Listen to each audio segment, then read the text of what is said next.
E aí, pessoal, como é que vocês estão? Bom, vamos falar hoje rapidamente, bem rapidamente, né, sobre a questão da redação do libelo, né, quando no processo matrimonial, a redação do próprio libelo, a própria pessoa redigir esse libelo, que é o que acontece na maioria dos casos. Infelizmente acontece na maioria dos casos porque as pessoas não têm, né, os tribunais não têm advogados, as pessoas não têm acesso a um advogado canonista. Hoje, atualmente, eu tenho atendido muita gente online, mas até então, até há pouco tempo atrás, questão de 2 anos, isso não era uma realidade, né? Hoje a gente ainda consegue fazer isso, mesmo assim ainda não consigo advogar em todas as dioceses, mas consigo pelo menos dar uma assessoria. Então, muitas vezes é muito difícil você redigir o libelo, muitas vezes não. Sempre é muito difícil você redigir um libelo. Para vocês terem uma noção, para quem não é da área jurídica, um advogado, ele pode advogar em causa própria, mas não é muito recomendável. Eu não gosto.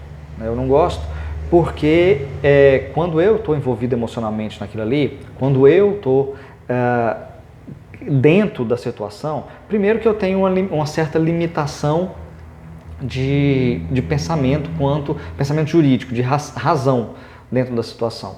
Né? Eu acabo ficando muito limitado dentro daquilo ali porque eu estou envolvido. E o outro motivo é porque eu estou envolvido também emocionalmente na situação.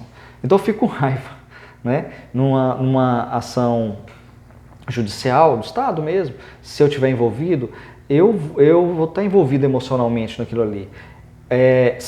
Dá para fazer e tudo mais? Claro que dá para fazer. Né?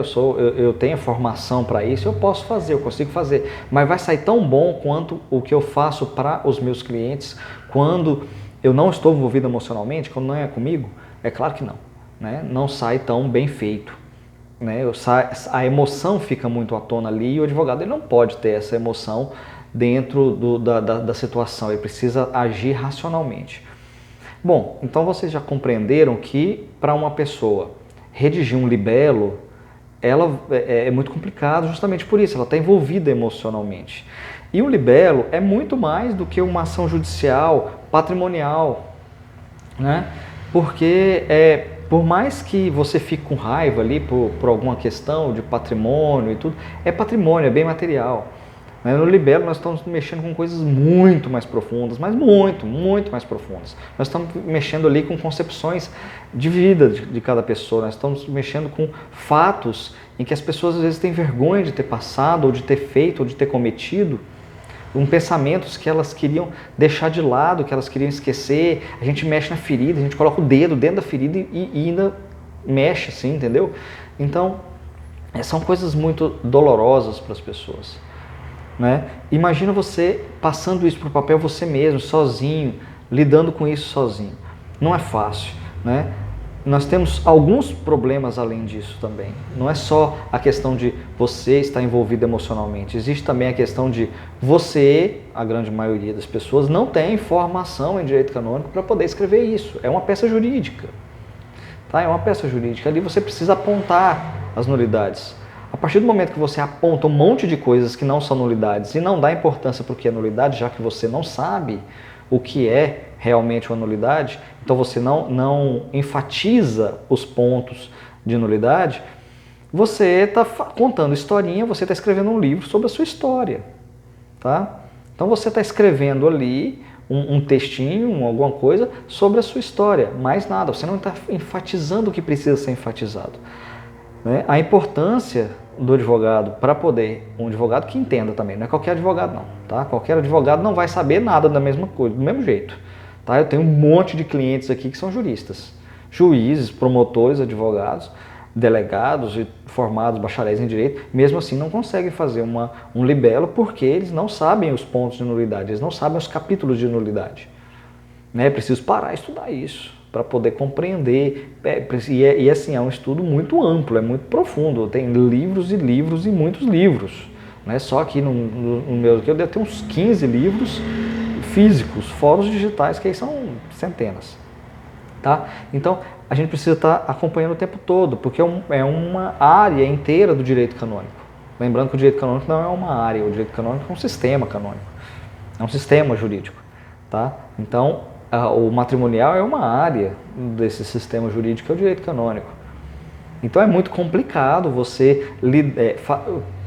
como é que eu vou colocar um médico para poder redigir uma peça jurídica? Como é que eu vou colocar um engenheiro para redigir uma peça jurídica? Como é que eu vou colocar um vendedor, um corretor, sei lá, um professor de matemática? Não dá, sabe? Ele não vai saber redigir com a propriedade que uma pessoa que estudou para isso vai redigir, com a tecnicidade, com o conhecimento. É óbvio que não, tá? Eu posso comparar isso com qualquer outra profissão. Eu também não sei fazer um monte de coisas de diversas profissões, eu não tenho a mínima ideia nem de onde começar, né? Então, infelizmente, o problema é que infelizmente os tribunais não existe pessoal qualificado para trabalhar nos tribunais, né? Muito pouco. Então, as pessoas que são qualificadas já estão nos tribunais e sobram muito pouco para a advocacia, né? Porque as pessoas às vezes preferem estar nos tribunais. Eu não prefiro estar no tribunal, eu prefiro estar na advocacia e acabo trabalhando com isso. Mas quase não existe, vocês não conhecem advogados canonistas por aí. Tá? Então tem todas essas dificuldades. E mais uma grande dificuldade para a própria pessoa escrever o próprio libelo é que ela vai usar o papel como desabafo, né? O papel vai ser o psicólogo dela. Então ela vai escrever um livro ali sobre a vida. Aí ela vai enfatizar pontos que não tem nada a ver, né? Ela vai contar detalhes que não interessam. Ela vai entrar em situações que não faz diferença para a nulidade. E vai ficar um libelo gigantesco, porque se você for escrever sobre a própria vida, ninguém conhece melhor sua própria vida do que você mesmo. Então, você vai escrever um libelo ali de muitas páginas, que é totalmente desnecessário. Totalmente. Né? O libelo precisa ser sucinto, direto ao ponto. Né? Precisa, claro, contar a história, obviamente que a gente precisa contar a história desde sempre, né? Desde a infância, adolescência, formação religiosa, formação educacional como um todo, como se conheceram, como foi o namoro, por que quiseram se casar, como foi a vida depois de casado, tudo isso precisa constar lá esses fatos, mas de forma sucinta, não fazendo uma biografia. Tá? Então o libelo não serve para escrever uma biografia sobre parte da sua vida ou sobre a sua vida inteira. O libelo serve para poder apontar as nulidades através dos fatos. Então, é muito difícil, é muito complicado, né?